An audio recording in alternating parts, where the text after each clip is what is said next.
She brought her son to a wealthy CEO's mansion, never expecting to come face to face with a man she once loved and the mirror image of their son in his eyes.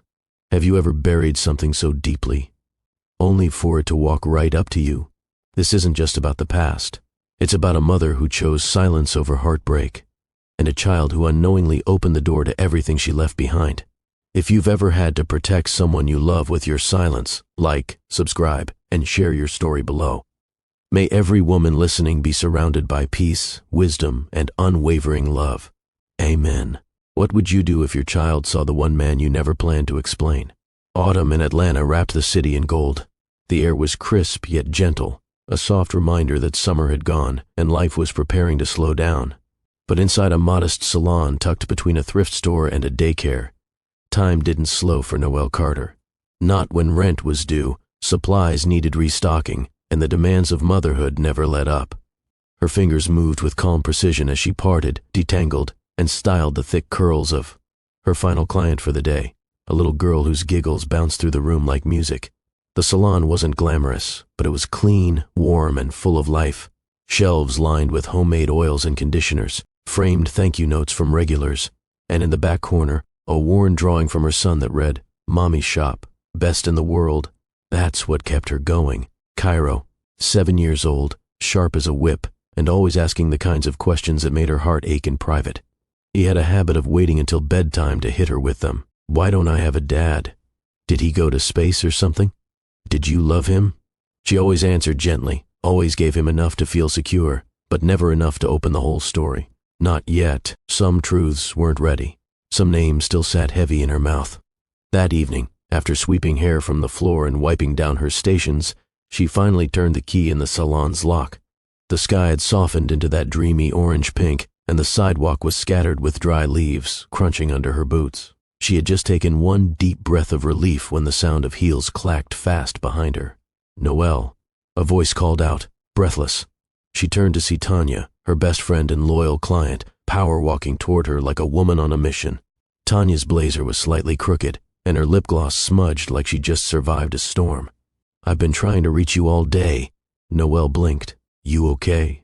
"Girl, never mind me. Do you check your email at all?" Noelle laughed tiredly. "I've been with clients all day. Cairo has chess club on Fridays, and I still haven't." "You've been invited." "To what?" "To the event of the quarter." Tanya pulled out her phone, flashing the email subject line like it was a winning. "Lottery ticket, exclusive fall mixer, hosted by Dorian Westbrook." Everything inside Noelle went still. The name hit her like cold water. Dorian Westbrook. That name didn't belong to her current world. It belonged to memories she had folded and buried. It belonged to late-night jazz cafes, handwritten poetry, and the quiet terror of discovering 2 pink lines on a test. "I'm not going," Noelle said instantly, her voice clipped. Tanya stepped closer, lowering her voice. "Noelle, wait, I know what that name means to you. But listen, your salon just got featured in Southern Style. You're getting calls from influencers. This is your moment. That party is crawling with investors, stylists, branding experts, and it's family-friendly. You can bring Cairo." The name still echoed in her chest. Westbrook. She had never told Tanya the full story. Not the late-night goodbye. Not the way she vanished without leaving a trace. Not even the reason she gave birth alone in a hospital room, where silence wrapped her tighter than any blanket. Noelle swallowed hard, shaking her head. "It's been too long. There's no point." Tanya didn't budge. "Maybe there is. You owe it to yourself to walk into rooms that used to scare you. You owe it to Cairo to show him what you built, all of it. With grace." Noelle hated how right she was. But fear was a loud thing, and memories had teeth. She looked at the invitation again, now forwarded to her own phone. The address alone made her stomach tense. She hadn't set foot anywhere near that part of Atlanta in almost 8 years. "I can't wear just anything to that," she murmured, more to herself than Tanya. "I've got you," Tanya said quickly. "We'll shop together. I'll even do your makeup. This could open doors you don't even know you need." Noelle looked out toward the street, her fingers tightening around her keys. Cars passed. A dog barked from a nearby porch. A leaf landed in her hair and drifted to the ground. What would it mean? To face him again? What if he recognized Cairo instantly? What if he didn't? What if she couldn't hold herself together? Later that night, Cairo sat cross-legged on the living room floor, building tiny Lego towers while humming to himself. Noelle sat on the couch, invitation open on her phone, her finger hovering over the RSVP button. "Mommy," Cairo said, looking up. "Yeah, baby? You ever go to rich people parties?" She paused. "Not for a long time. Will you take me to one someday?" She exhaled slowly. "Maybe." That night, after he fell asleep, Noelle sat by his bed and brushed her fingers gently through his curls. He looked so much like her, and so much like him. She whispered into the silence, "I did the best I could, baby. I hope that's enough." She stood up, walked back into the kitchen, and finally hit accept. The next morning came with a kind of pressure she hadn't felt in years. Noelle stood in front of the mirror, holding a sample swatch of burgundy fabric up to her collarbone. Tanya had dropped it off at the salon early, along with 3 dress options, makeup, samples, and a sticky note that read, "You're walking in like a queen, not a memory." But what if she wasn't ready for any of it? She turned to glance at Cairo, who sat in the waiting chair behind her, swinging his feet and coloring. "Do you think I'd look weird in a fancy dress?" she asked, casually. Cairo didn't look up. "You'd look like a movie star." She smiled softly. "Think so? Yeah. But your superpower's in your eyes, Mommy. You look brave when you wear that look. That look, the one she only wore when she had to walk into rooms that felt like tightropes." She hadn't realized he'd noticed. By Friday, Tanya had made good on every promise. The dress fit like it was made for Noelle. The deep burgundy color caught the light just enough to make her skin glow. Her curls were pulled back into a low twist, elegant and simple. Cairo looked like a miniature gentleman in his dark blue blazer and tiny Converse sneakers. His idea, not hers. "Gotta keep some cool, even at grown-up stuff," he'd insisted.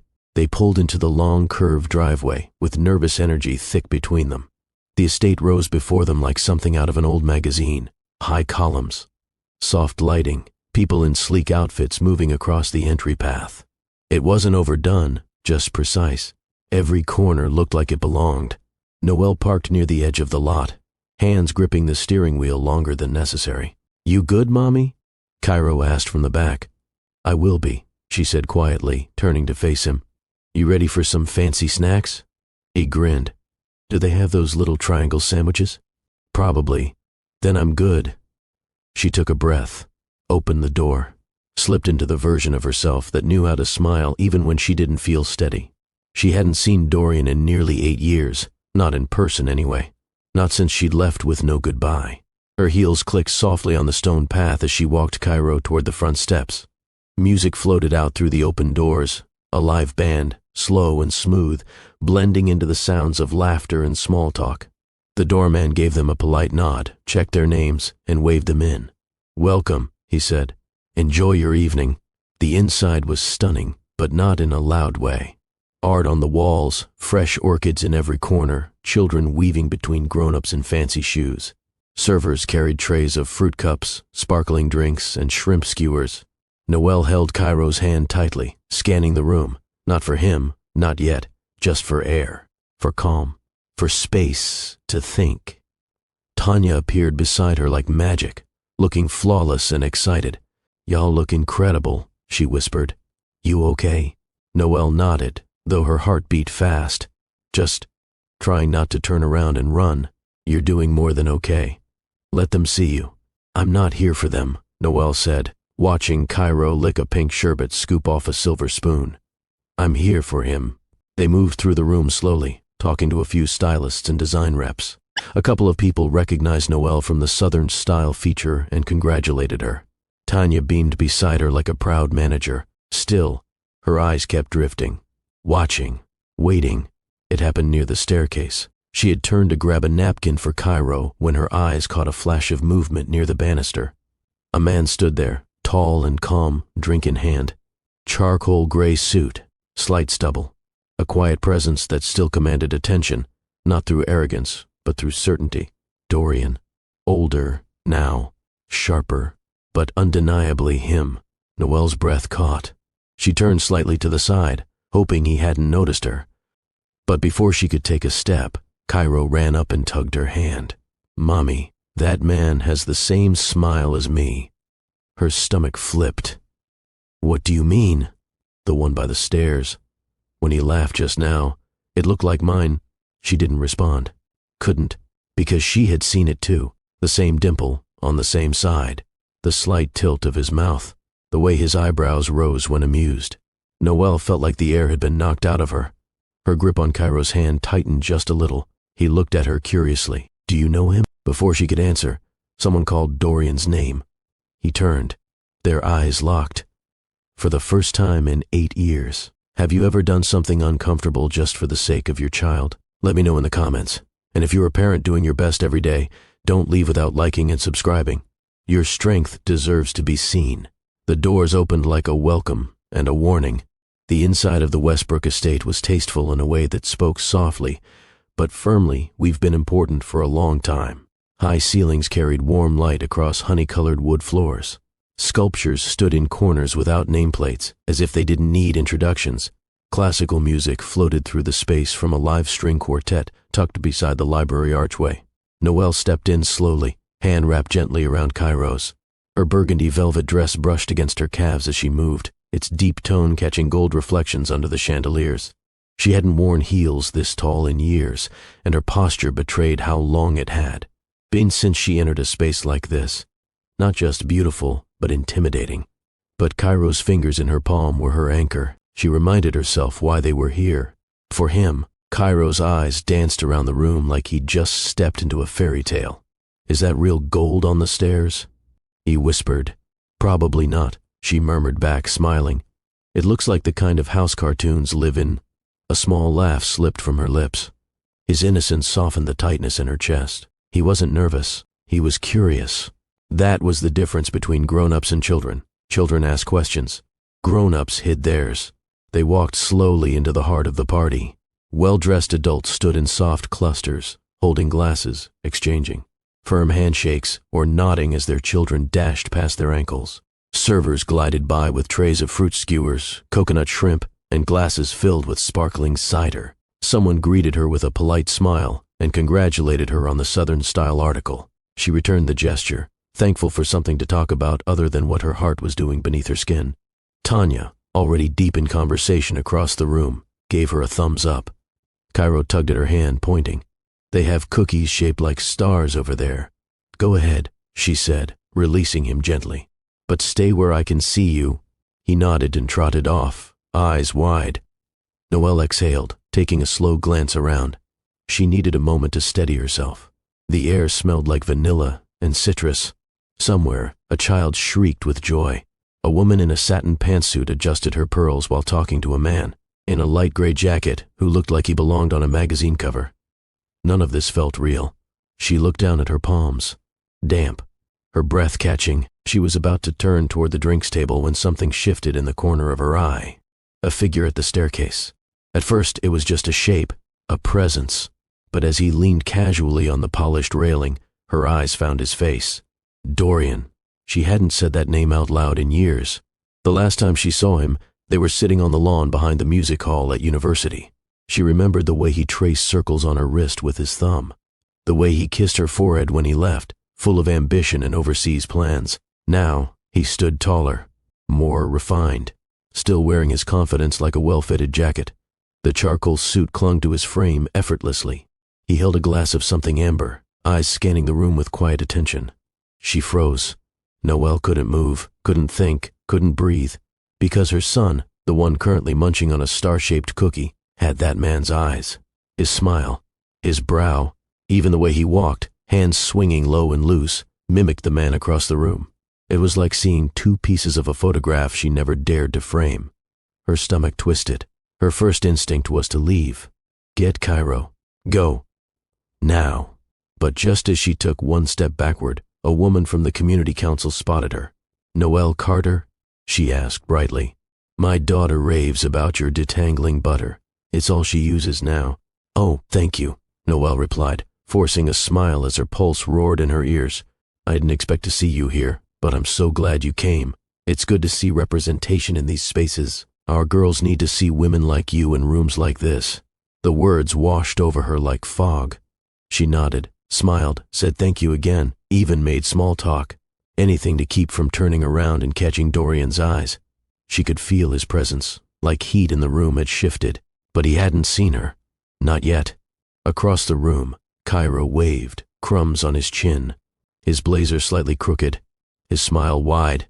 She waved back, willing her knees not to buckle. Not here, not now. Noelle's fingers trembled slightly as she reached for a drink. She didn't care what it was. Sparkling cider, maybe. She just needed something to hold, something to do.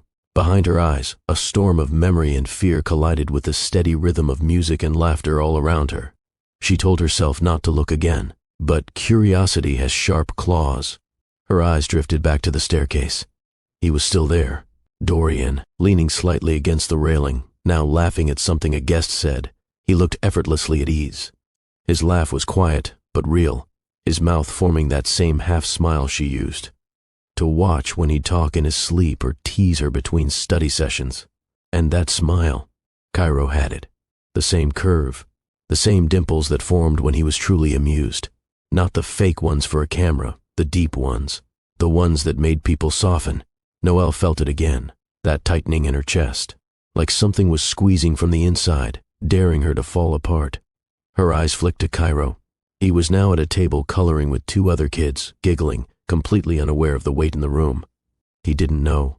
He had no idea that his father stood across the room, sipping expensive liquor and greeting guests like royalty. How could he? Noelle had protected him from this very moment. For 7 years, she'd built a wall made of bedtime stories and back-to-school braids and summer walks to the corner store. She kept it clean, safe. She never once spoke his name. And yet here they were, under the same roof. She could feel the ground shifting beneath her. The warmth of the room turned stifling. She needed air. Noelle turned toward the corridor leading to the garden doors, her heels clicking faster now. She had almost made it halfway through the room when Tanya stepped right into her path. "Hey, you okay?" Tanya asked, eyes scanning her face. Noelle blinked. "I just need a second, some fresh air." "Is it him?" Noelle didn't respond. She didn't have to. The look in her eyes told the truth. Tanya stepped in gently. "He hasn't seen you yet. If you want to leave, I'll get your things." "I can't leave," Noelle said, almost in a whisper. "Cairo loves it here. He's having a good time." "Then breathe, babe. Whatever happens, you've got this." Noelle nodded, lips tight. But just as she turned to continue walking, she heard it. Her name, spoken in a voice she hadn't heard since the last time someone promised her forever. "Noelle?" The sound wrapped around her like a wind, familiar, deep, calm, with just a thread of disbelief woven into it. She stopped, turned, and met his eyes. Dorian stood only a few feet away now, closer than she wanted, closer than she was ready for. His expression shifted instantly.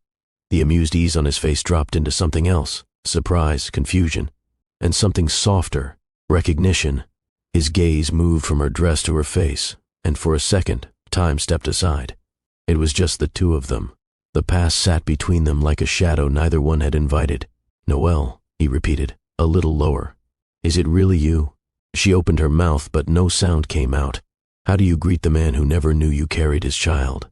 How do you smile at the person who was once your safe place, and then your silence? "Hi, Dorian," she managed, voice low but steady. For a beat, he said nothing. He just looked at her like she was a ghost that had suddenly learned to breathe again. Then his eyes shifted, past her, to the boy with the big curls and curious eyes who was now standing near the snack table, balancing grapes on top of a cracker. Dorian's gaze lingered. Too long, and Noelle knew. He saw it, the curve of the chin, the shape of the jaw, the way the boy raised one eyebrow when confused, just like he did. Dorian looked back at her. The question sat on his face, unspoken but loud. Her lips parted, and she nodded once. "Yes," she said quietly. "That's our son." His face didn't change immediately. There was a long pause where he just stared, first at her, then back at Cairo, then back again. He set his drink down on the nearest table and whispered, "I have a son." Noelle stood still, her heartbeat louder than the music behind her. "I have a son?" Dorian's voice barely made it past his lips. Not angry, not loud, just undone. Her hands found each other in front of her. She nodded again. "Yes. How old is he?" he asked, even though the math was already running through his head. 7, His hand rubbed slowly across his chin. 7, he echoed. Which means about 8 months before you left. She watched the color shift in his face, from disbelief to realization, then something deeper. Something that looked a lot like pain. Why didn't you tell me? He asked quietly. The question wasn't a weapon. It was a wound. She glanced toward Cairo, who was now seated on a low stool beside another boy. The two of them sharing a juice pouch and laughing about something only kids understood. Because you were about to take a business deal in another country, she said. And because I knew if I told you you'd stay. Yeah, Dorian whispered. I would have. That's why I couldn't tell you. There it was. The truth she had carried for nearly a decade. Not because she didn't trust him. Not because she wanted revenge. But because she didn't want to clip his wings. She didn't want to become a detour on the road he'd dreamed of since he was a boy. Dorian ran a hand through his hair. His eyes never left her. All these years, he murmured. You just disappeared. I had to. No, you didn't, he said gently, not accusing, just aching. I would have been there, Noelle. For you, for him.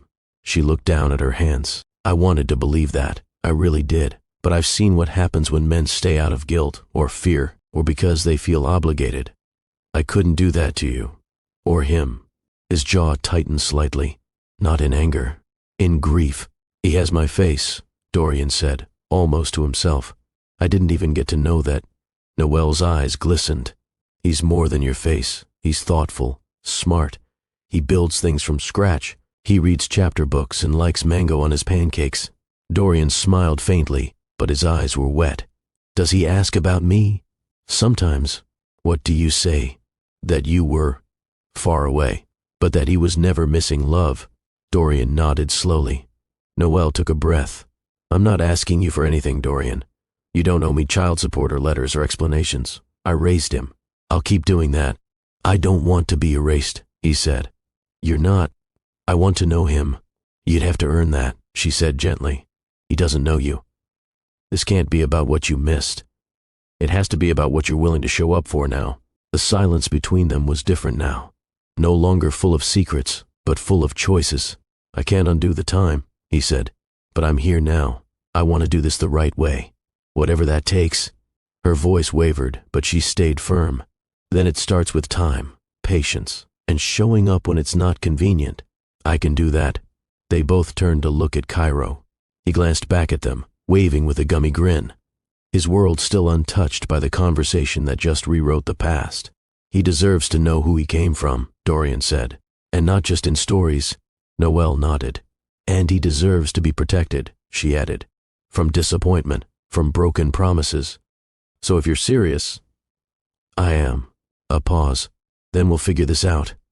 The music faded into the background as Tanya quietly approached. Everything okay? She asked softly. Noelle looked at Dorian. He nodded, offering a faint smile, unsure but open. We're working on it, Noelle replied. Tanya gently touched her arm and gave a small smile, the kind that didn't need words. As the night carried on around them, Noelle felt something shift in her chest. The fear hadn't left, but it had loosened. Truth had stepped in, and with it, a kind of quiet that didn't feel like hiding. Before the silence, before the distance, there was music. It poured from a tucked-away jazz lounge 2 blocks from campus, a spot where students with too many books and too little sleep went to breathe. The lights were dim, the voices low, and the saxophone on stage made the kind of sound that lingered in your chest long after it stopped playing. That's where they met. Noelle was there because a classmate invited her out after a brutal biology exam. She wasn't much for crowds, but the flyer said free entry with student ID, and she hadn't heard live music in months. Dorian was there because he needed a break from spreadsheets, law briefs, and family expectations. Grad school was swallowing his life, and his father's daily calls didn't help. He'd been raised to be impressive, polished, untouchable. But on nights like this, he just wanted to exist without pressure. He noticed her before she saw him, Noelle, tucked in the corner with a glass of water and a journal open in her lap. Her face carried the kind of quiet that made people lean in without realizing it. She wore her natural hair in a soft bun, and every so often she tilted her head like the music had asked her a question she was still considering. When she finally looked up and saw him watching, her expression didn't flinch, it softened. Like maybe she wasn't surprised. They didn't fall fast, they fell real. Their conversations started between sets and continued over borrowed coffee cups in the library, late-night walks near the river, and texts that turned into calls that turned into hours. He talked about his business plans and the pressure of being the eldest son in a family that believed in legacy. She talked about her mother working 3 jobs back home in Georgia and how she never wanted to rely on anyone else to carry her. "What are you afraid of?" he asked once. "Disappointing the people who believe in me," she said. "What about you? Being owned by expectations?" They both nodded. Understood. Noelle wasn't the type of girl Dorian's parents imagined him dating or marrying. They never said it outright, but it showed in their careful smiles and clipped politeness the one time they crossed paths at a campus fundraiser. Her dress was thrifted. Her shoes had been repaired twice. His mother had worn pearls. Noelle caught the glance. She didn't forget it. But Dorian never brought it up. He always focused on her. One evening in his apartment, a tiny space with books stacked everywhere, and a kettle that whistled like it had opinions. He touched her face gently. "I think about you when I'm supposed to be thinking about stocks and exit strategies." Noelle smiled. "Maybe that's a good sign. Or a dangerous one. Why? Because I don't want to hurt you. You won't. But life isn't just about what we want."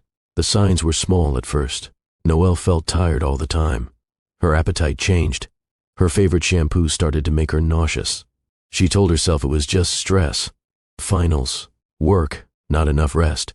Until the day came when she stood in the bathroom of the campus health center, holding a plastic stick in both hands, watching 2 pink lines appear like a whisper she didn't ask for. Pregnant, she sat on the floor, knees tucked, arms wrapped tight. Everything went quiet. The clinic counselor offered her a list of options: support groups, appointment referrals, numbers to call, a pamphlet with soft colors and big words that tried to make the moment feel manageable. But Noelle didn't feel manageable. She felt like a dam holding back a flood. She thanked the woman, nodded at the right times, and left with the paper folded neatly in her back pocket. Not because she planned to use it, but because she wasn't ready to admit how alone she already felt. That night, she sat in her dorm room, knees drawn to her chest, while her roommate slept with headphones on across the room. She pressed a hand to her stomach. Not much was different on the outside. She still looked like the girl who aced her sociology midterm, the one who braided her friend's hair during late-night movie marathons, and kept a small jar of lemon drops in her backpack for study sessions.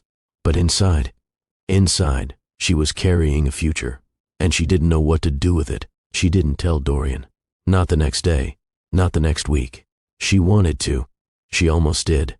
Once, she stood outside his apartment door, hand raised to knock, heart pounding like it could break the wood. But inside, she heard laughter, voices, music. He was hosting a group of students from the entrepreneurship club. The future he dreamed of was already arriving.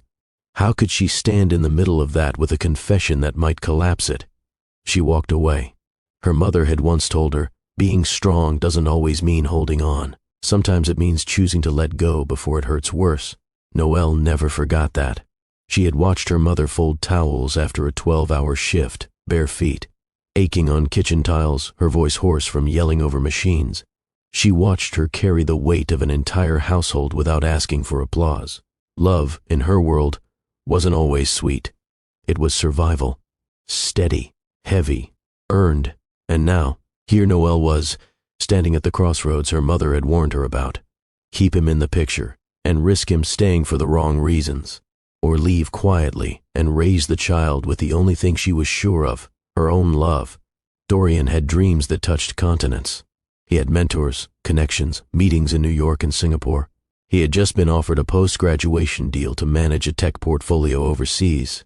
"I'll be gone for a year, maybe 2, he told her during a walk on campus. "But after that, I'll have options I couldn't get here.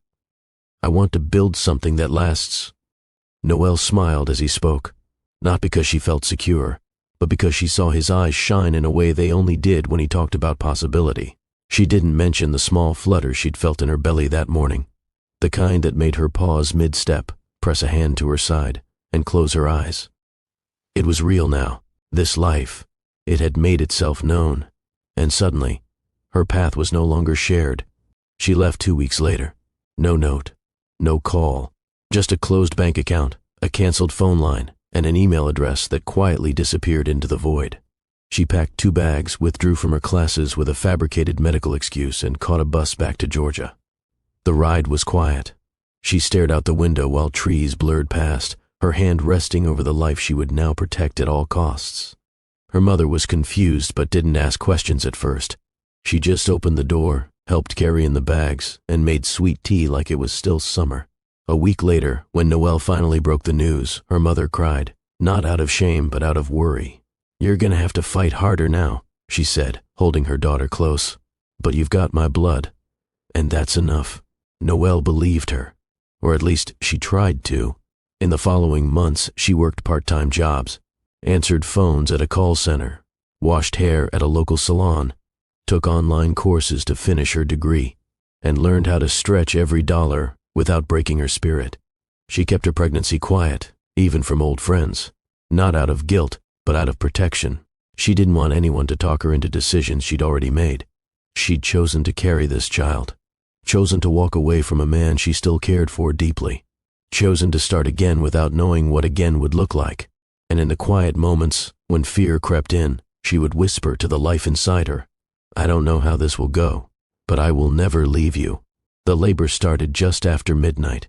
Noelle had been folding baby onesies in her room, humming along to an old playlist when the pain struck hard enough to make her double over. Her mother rushed in, calm but quick, guiding her to breathe through the waves, grabbing the hospital bag that had waited quietly by the front door for 3 weeks. The ride was a blur, flashing lights, tight grips, her mother's voice steady and warm. "You're okay, you're strong, we're almost there." Noelle hadn't planned on doing it alone. Not really. But when it became clear there would be no crib shared between 2 apartments, no company, parenting classes, no eager hands holding hers in a delivery room, she adjusted. She always did. Cairo arrived just after 4 in the morning. His first cry was soft, but strong, as if he already knew he'd be born into a world that required both. The nurse handed him to her gently. He was wrapped like a secret, tiny, pink, squinting up at the lights. Noelle held him close, kissed his forehead, and let the tears fall. Not from fear this time, but from promise. Those early days were not gentle. They were real. Sleepless nights, bottle feedings, cracked hands from washing too many things with too little help. Her mother returned to work 2 weeks later, which meant Noelle balanced feedings with remote classes and a growing stack of bills. Still, she didn't complain. Instead, she whispered stories to Cairo at night, sang old songs, watched him discover the world, one sound, one smile, one grab of her finger at a time. Every inch he grew reminded her why she left. And every time someone asked, "Where's his father?" she would smile kindly and say, "It's just us, but we're good." And they were. Her first salon job paid barely above minimum, but she stayed, watched, learned, absorbed everything from how to blend oils to how to handle clients who arrived in tears. Hair, after all, was never just about appearance. It was history, expression, identity. She became the one people asked for by name. She saved, bought secondhand equipment, started braiding in her mother's kitchen, then moved into a shared studio space. From there, her name began to circulate. A local blog featured her, then a mom influencer.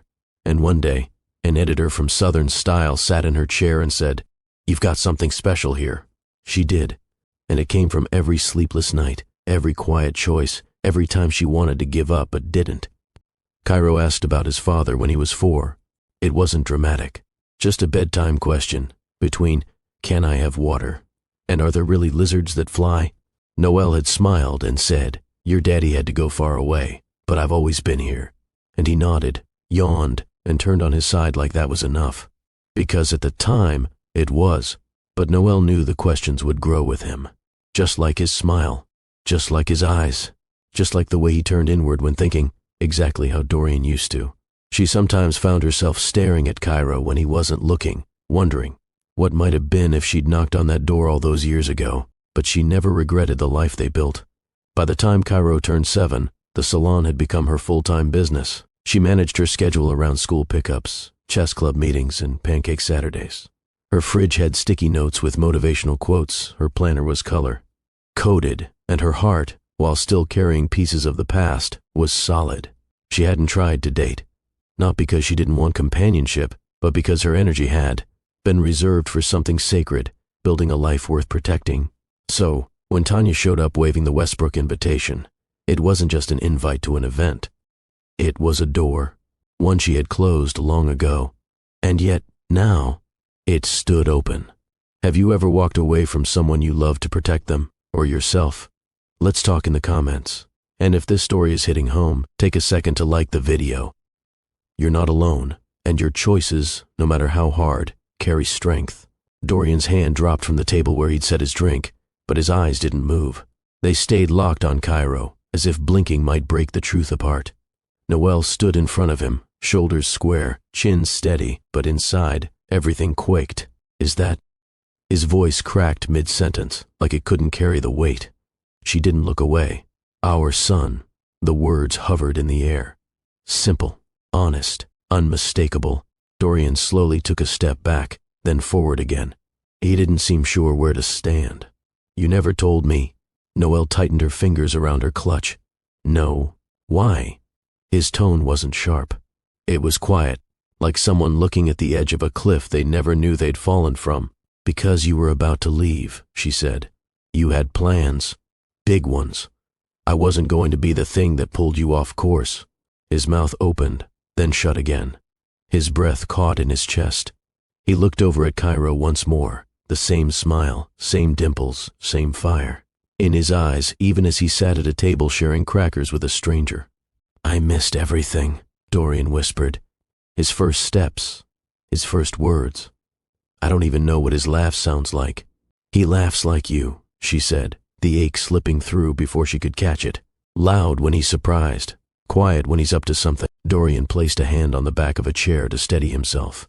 7 years of memories, 7 years of not knowing. I would have stayed, he said again, slower this time. That's exactly why I didn't tell you. Noelle's voice held steady, but only just. You were about to take a deal in London. You were counting days, planning flights, and dreaming out loud. I saw it all in your eyes, the hunger to build something from scratch, to make a name. That mattered to you. It still does, he replied. I know. And I didn't want you to stay out of duty. I've seen what that looks like. My father left when I was 5, came back twice. Each time, he looked at us like we were the chain around his ankle. Her throat tightened. I didn't want to see that in your eyes. I never would have looked at you that way. You can't say that now. His face fell. You didn't even give me the chance. The music from the main room faded into a hum behind them. Voices floated, glasses clinked, but in the side hallway where they stood, it felt like another world. I looked for you, you know, Dorian said. I thought maybe I did something wrong. Maybe I pushed too hard. Maybe you got tired of waiting for me to slow down. But I never imagined that I'd leave pregnant. He looked at her. No. I never imagined you'd keep something like this from me. From him. She felt the sting of his words, but she didn't flinch. She couldn't afford to. I was scared, she admitted. But more than that, I was focused. I made a choice. I wanted him to grow up knowing peace, not pressure. So you erased me? I built something. For him. With what I had. Dorian stepped closer, voice low. I carried your picture with me, in my briefcase, through 6 countries. All those years I didn't stop thinking about you, wondering where you went, why you left. Noelle blinked. You kept a photo? He nodded. From that jazz night. You were laughing at something the pianist said. I took it on my phone. It's cracked now. But I couldn't delete it. That undid something in her, not because it was romantic, but because it reminded her that she hadn't been invisible, that her vanishing act had left a wound behind. She had told herself for years that she'd done the right thing, but right didn't always mean painless. Not for her, not for him. Silence wrapped around them again. Say something, anything. That voice in her head was louder now, but she didn't speak. Neither did he, just breathing, just blinking, just watching 7 years hang between them like a question with no clean answer. I wasn't perfect, she said, eyes down, but I did the best I knew how. Dorian stepped back, folding his arms across his chest, as if he needed something to hold on to. I wasn't looking for perfection, Noelle. I just needed the truth. His words weren't loud, but they landed deep. She could feel the weight of them settle between her ribs. I told myself, he went on, voice low and controlled, that if you came back, I'd forgive anything. I didn't care what you'd done. I just wanted to see your face again." She looked up. "Forgive what?" she asked. "Falling apart quietly, leaving without asking for help, raising a child alone because I thought it was safer than asking you to stay. You should have let me choose."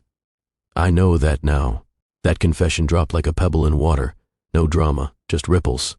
"I never wanted to punish you," she added. "I never wanted to become some chapter you closed and never looked back on. I just didn't want to be the reason you gave up your future." Dorian shook his head. "But you were my future." Noelle felt the breath catch in her throat. The words hit hard, not because they were sentimental, but because for a long time she had dreamed of hearing them. And now they felt like both balm and burn. Just then a soft voice cut into the moment. "Mommy." Both turned at once. Cairo stood a few feet away, a juice box in one hand and a crayon-streaked napkin in the other. He looked between them, curious, unsure. "Hey, baby," Noelle said, her tone instantly lighter, steadier. "You okay?" He nodded, but his gaze shifted toward Dorian. "Who's that?" Noelle looked at Dorian, then back at her son. "This is a friend," she said gently. "Someone I used to know." Dorian dropped to a knee slowly. Not too close, not too eager. "Hi," he said softly. "I'm Dorian." Cairo tilted his head, squinting. "You sound like one of my cartoons." That made both adults smile, even through the tension. Dorian glanced at Noelle, silently asking permission to speak further. She gave him the smallest nod. "I really like your drawing," he said, pointing at the napkin. "Is that a spaceship?" "No," Cairo said proudly. "It's a school bus with wings. Nice. That's way better." Cairo smirked. "Most people don't get it. I do." Something passed between them, brief but clear, the kind of ease that couldn't be forced. Noelle felt a lump rise in her throat. Cairo turned back to her. "Are we leaving soon?" "In a little bit," she replied. "You can go back and play if you want." He nodded once, looked back at Dorian for another moment, as if trying to figure him out, and then walked off, content for now. When he was out of earshot, Dorian stood again. His jaw clenched, his hands flexed at his sides. "He's amazing," he said. "Even in just 2 minutes. I can tell." "He is," Noelle agreed. "And I missed all of it." Her eyes lowered. "I'm sorry." Dorian exhaled. "Do you know how many times I've imagined being a dad? I didn't think you wanted that. I didn't know I did either. Not then. But I never even had the chance to find out." Noelle stepped forward. "I wasn't trying to steal anything from you, but you did." The honesty in his voice wasn't cruel. It was broken. "You didn't just choose for yourself," he said. "You chose for both of us. You decided I didn't get to know him. You decided I wouldn't get to be there when he cried at night or when he rode a bike for the first time. And I get it. I get why. But you still took that from me." She wanted to interrupt, to defend, to soften it. But he deserved the air. He deserved the space to say what had lived in silence too long. "I used to think," he continued, "that losing you was the worst thing that ever happened to me. But now I realize I didn't just lose you. I lost him. A whole life I didn't know was mine." Noelle felt tears gather but refused to let them fall just yet. "I didn't trust you," she said finally. "Not because you were untrustworthy, but because I couldn't risk being left. Not again." He nodded slowly. "You saw me as a flight risk. I saw you as someone with a passport full of stamps and a calendar booked 2 years out. I didn't want to hand you a child like an anchor. I wouldn't have seen him that way. I know that now." Another silence. But this one wasn't cold. It was heavy, necessary. The hum of distant laughter floated in from the main hall, but neither of them moved. The party had faded into the background. They stood inside a moment that didn't belong to anyone else. Dorian rubbed the back of his neck. His voice dropped again. "I don't want to argue, Noelle. I'm not here to win some debate. He paused, struggling for the right words. "I need to be in his life, not as a surprise visitor or a name whispered at night. I want to know him, for real." Noelle met his eyes. "And if he doesn't want that, I'll earn it," Dorian said firmly. "Whatever it takes. I don't expect him to call me anything overnight, but I'll show up, not for me, for him." There it was. The line in the sand. Not demands, not guilt, just a quiet commitment. Noelle's shoulders softened, just enough to let her guard drop a few inches. Being in his life means consistency, she said. It means parent-teacher conferences and Saturday mornings when you're tired. It means showing up when you're not sure what to say. It means not disappearing. I won't. You'll have to build trust. With him. With me. I plan to. Another pause. Her voice trembled slightly, not from fear, from truth. He doesn't know what it's like to be disappointed by a man. Please don't be the first. Dorian swallowed hard. I won't be. From across the room, Cairo called out, Mommy, they're giving out those lemon cookies I like. Noelle turned and waved back at him, then glanced at Dorian. You want to come meet him? Just for a few minutes. Light, no expectations. Dorian's lips curved into the smallest, most sincere smile.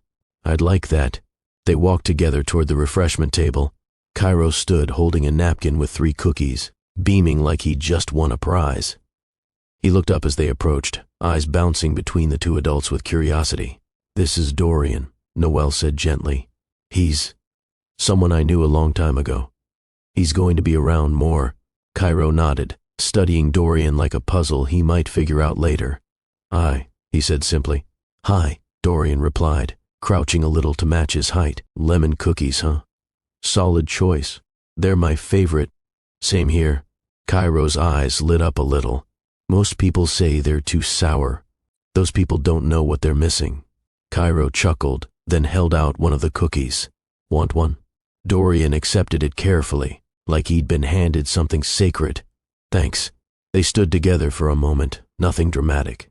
Just a man, a woman, and a boy, standing near a cookie table. But it was something, a beginning. Later, as the crowd began to thin and guests trickled out, Dorian walked them to their car. The sun had dipped lower, casting long shadows across the pavement. He didn't reach for her hand. He didn't linger too long. He just stood beside the open car door, looked at Cairo and said, It was good to meet you. You too, Cairo said. Then he turned to Noelle. I mean it. I'll show up. You don't have to trust me yet, but I'll give you reasons to. She nodded slowly. That's all I ask. As she drove away, Noelle watched him in the rearview mirror, standing, still, hands in his pockets, watching them disappear down the long drive. And for the first time in a long time, the weight in her chest didn't feel like a secret. It felt like a shift, not the erasing of the past, but the first quiet step toward something new. The room they stepped into was smaller, quieter, away from the steady rhythm of music, laughter, and glass tapping. A reading room maybe, lined with shelves, 2 worn leather chairs, a small window cracked open just enough to let in evening air. Dorian closed the door behind them, not in anger, but in need for stillness, for space where honesty didn't echo off marble and chandeliers. Noelle sat first, folding her hands in her lap. Dorian remained standing for a moment before pulling the second chair a few inches closer, settling down across from her. Neither spoke at first. This wasn't the place for grand speeches. Not now, not after everything said in the hallway. What remained wasn't fury or fire, but quiet, tired honesty. I wrote you once, she said, eyes low. Back then. After I found out, he looked up sharply. A letter? She nodded. 3 pages. I told you everything. I even tucked in a picture of the first ultrasound. But I never mailed it. Why not? Because I knew if I did, you'd come back. Dorian exhaled slowly. And that scared you? No. What scared me was you coming back for the wrong reason. He leaned forward, elbows on his knees. You thought I'd resent it. I thought you'd feel trapped. I thought you'd give up things you'd worked your whole life for. I didn't want to be that moment you looked back on with regret. Dorian shook his head, eyes closed for a beat. I would have made mistakes. But walking away from you, or him, wouldn't have been one of them. She gave a small, sad smile. You can say that now, and I mean it now. The air between them stretched, but this time it wasn't tense. It was fragile, delicate, the kind of stillness that forms when people stop defending themselves and start offering pieces of the truth. I traveled a lot, he said, voice softer now. Sometimes I didn't sleep in the same city for more than 2 nights. Meetings, launches, pitches, all of it stacked back to back. He rubbed his hands together. There were nights I'd walk back to the hotel, take off my shoes and feel nothing. I'd look around and realize I was building all these things, but I had no one to tell about them, no one who knew me when I wasn't wearing a suit. Noelle watched him. I used to imagine what life would have looked like if you'd stayed, he added. If I had someone to come home to, a reason to slow down.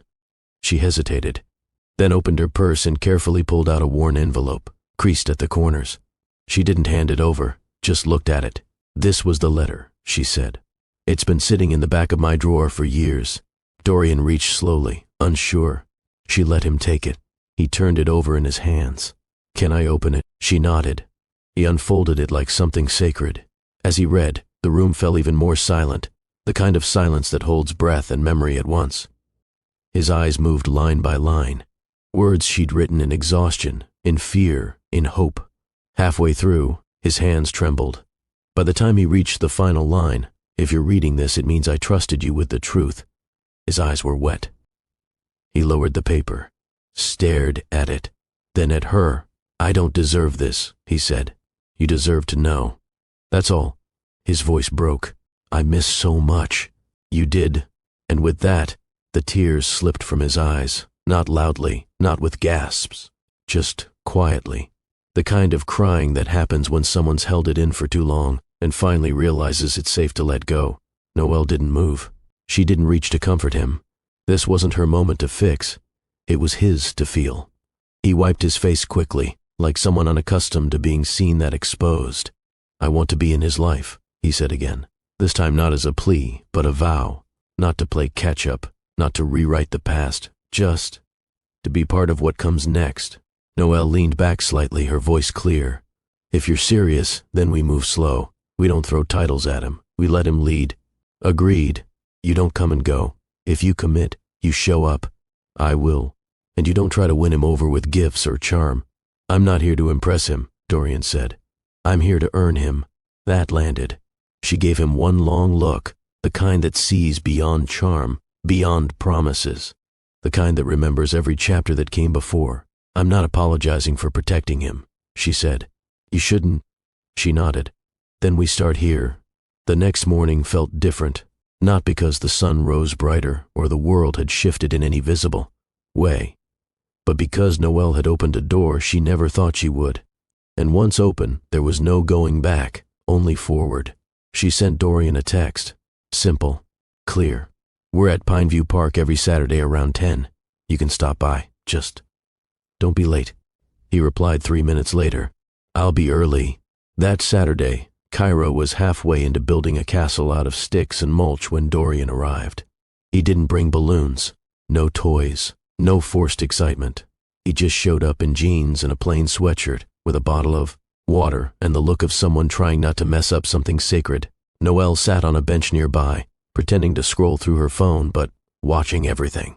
"Hey," Dorian said as he approached. Cairo looked up. "You again." "Guilty," Dorian replied. "What's your name again?" "Still Dorian." Cairo shrugged. "Want to help me find good sticks?" And just like that, the ice cracked.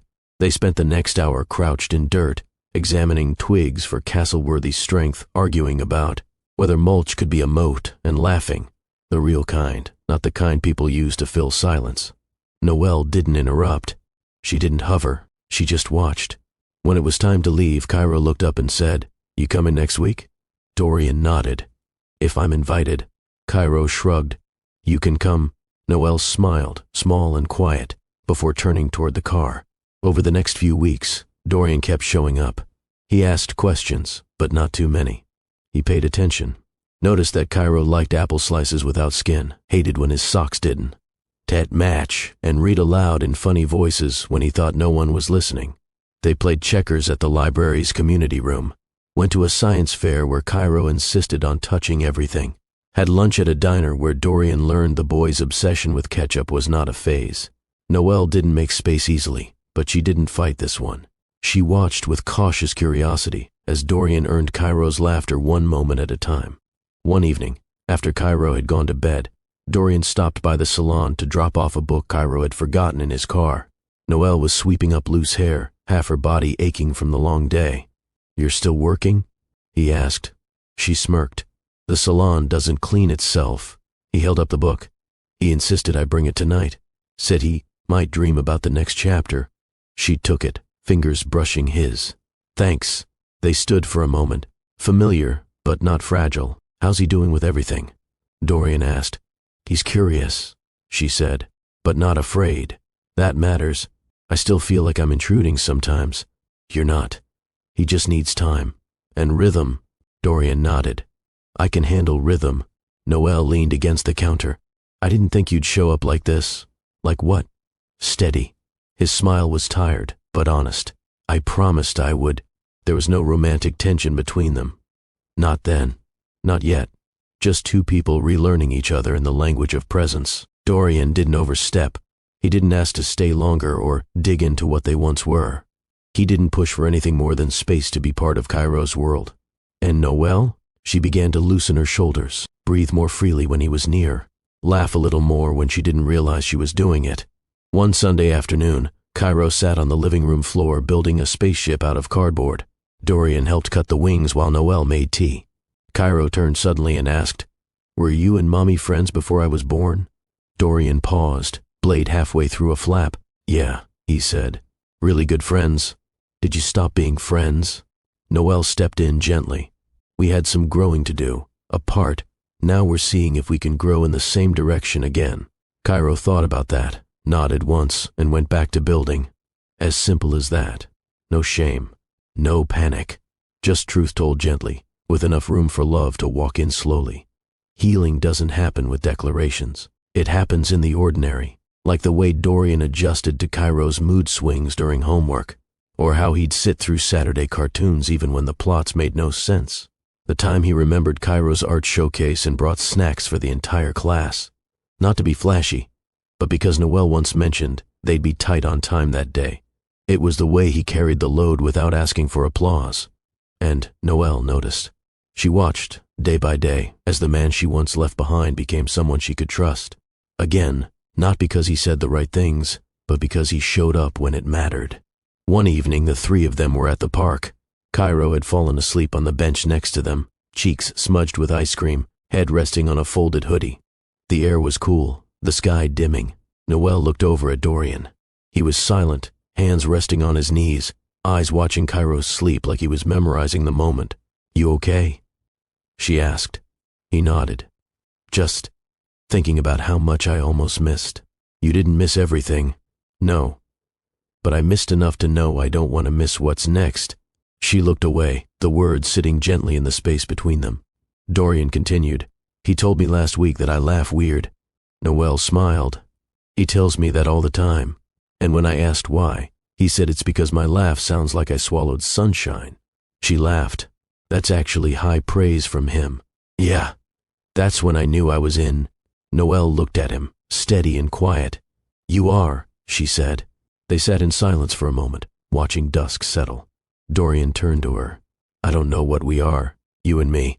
I'm not asking for a title or a timeline, but being here, this version of us, feels more honest than anything I've had in years."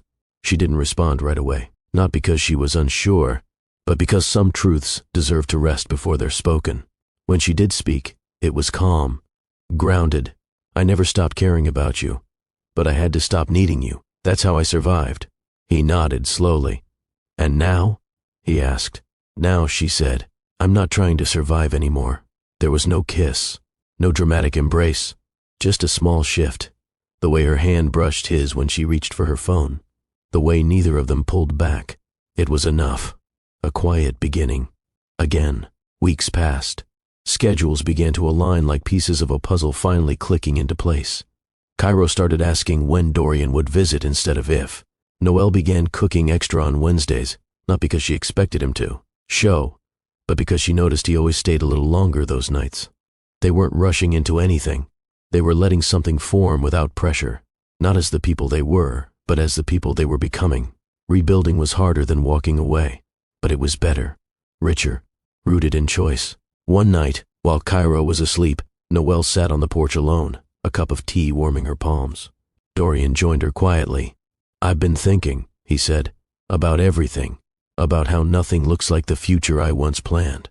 And yet, this is the first time in years that the future doesn't scare me." She looked at him, soft in the dim porch light. "That's what happens when you stop chasing what's expected and start choosing what's real."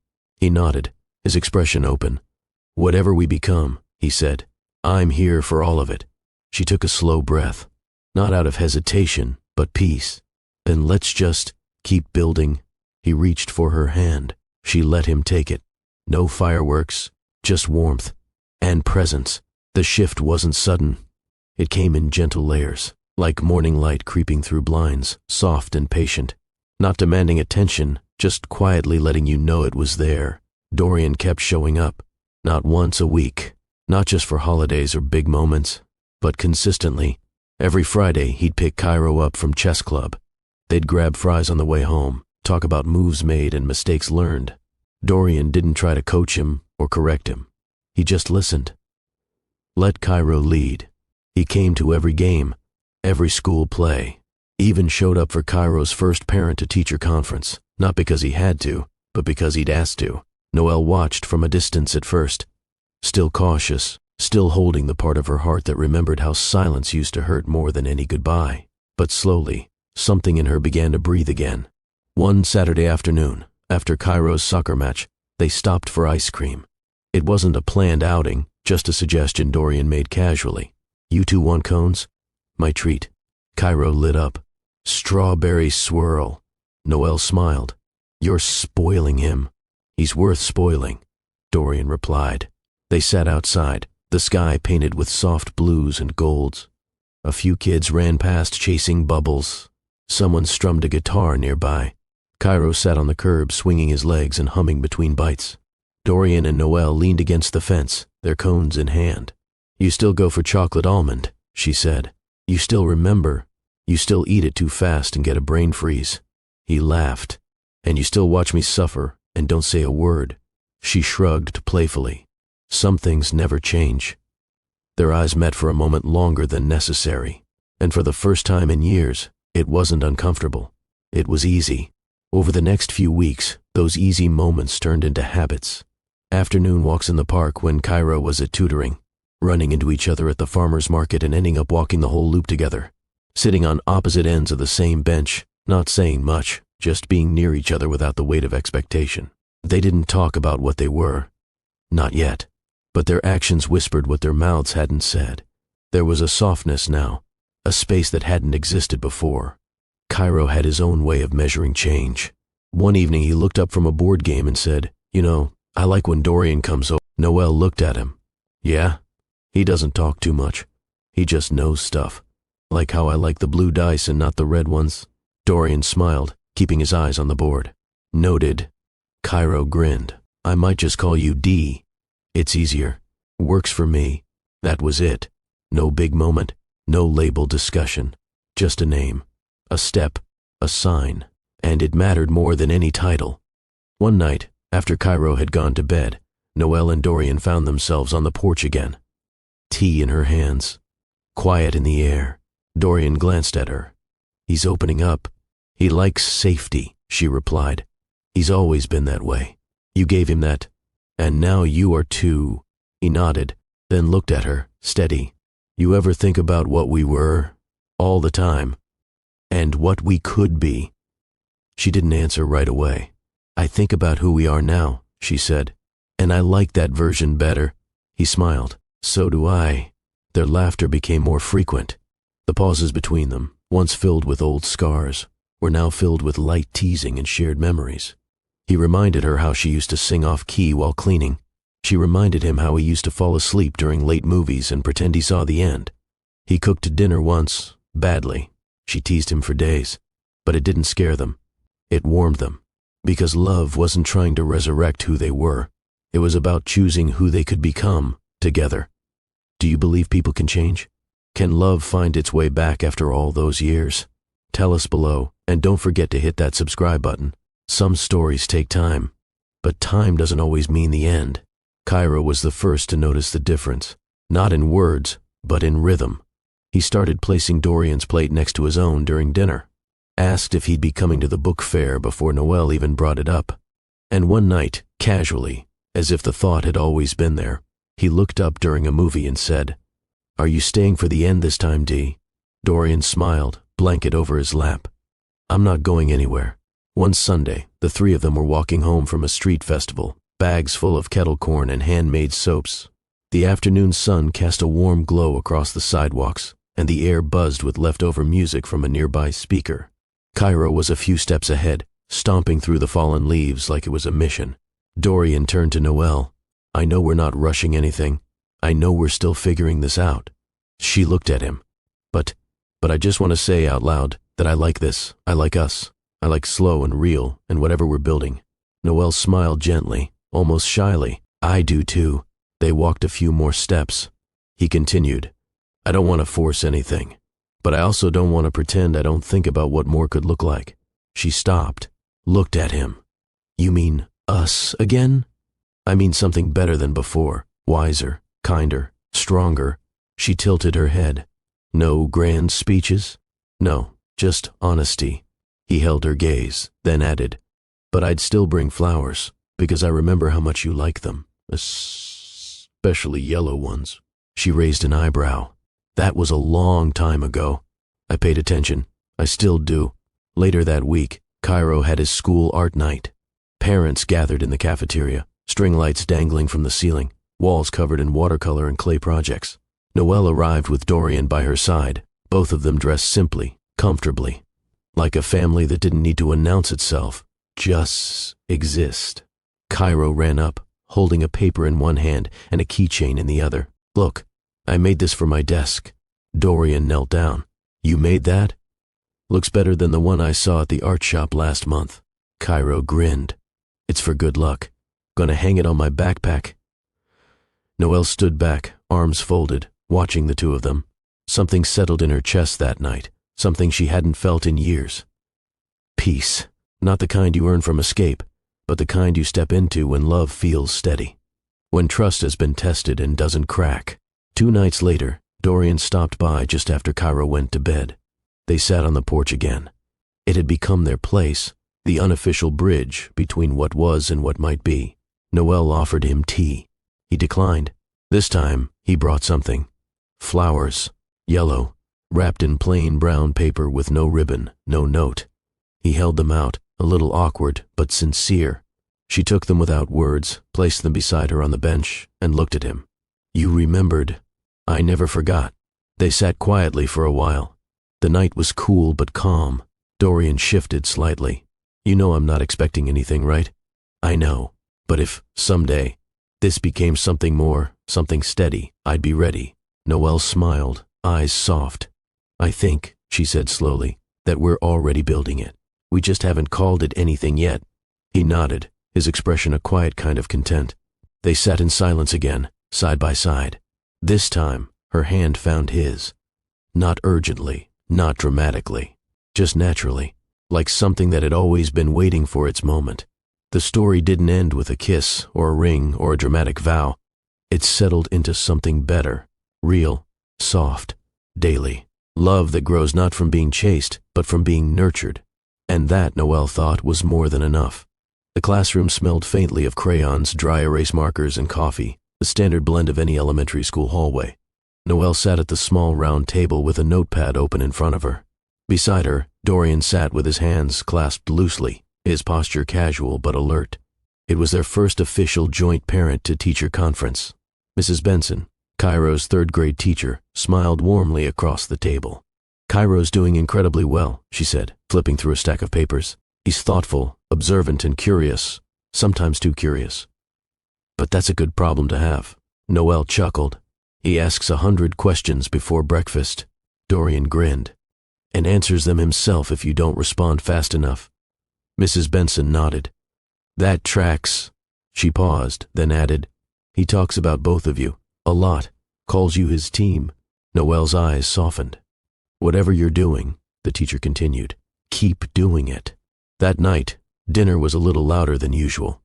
Dorian brought over carryout from Cairo's favorite spot, cheesy garlic bread, baked chicken, sweet corn, and extra chocolate pudding just because. They ate on the back patio under hanging string lights Noelle had installed last spring. Cairo told stories from school while Dorian helped him build towers with his cup lids between bites. Noelle leaned back in her chair, watching them. She hadn't planned for this, hadn't mapped it out, but here it was, unfolding anyway, beautiful in its own way. Cairo tossed a napkin at Dorian. "You're cheating. You stacked 2 lids while I wasn't looking." "I call it strategy," Dorian replied. Noelle laughed. He's been doing that since college. Trust me. Cairo looked between them. Did you two laugh like this before I was born? There was a pause, just long enough for meaning to settle in. Sometimes, Dorian said, but not like this. Later, after the dishes were cleared and Cairo had gone to bed with a comic book, tucked under his pillow, Noel stood by the front door saying goodnight. Dorian lingered on the porch, his hands in his pockets. I've been thinking, he began. She raised an eyebrow. About? This, us, everything. The air was calm, just cool enough for a light jacket. Streetlights glowed in the distance. Dorian continued, I don't want to rush anything. I know we're still moving carefully, but I also don't want to leave anything unsaid. Noel didn't interrupt. She just waited. I used to think love had to be loud to be real, he said, that it needed passion, urgency, fire. But what we have now, it's quiet, steady, and I've never been more sure of anything. She looked at him, brows softening. I'm not asking for a label, he added, not even a timeline. I just want to say this clearly one time, for you to hear. He stepped closer. This time, I don't want to fly alone. Noel held his gaze.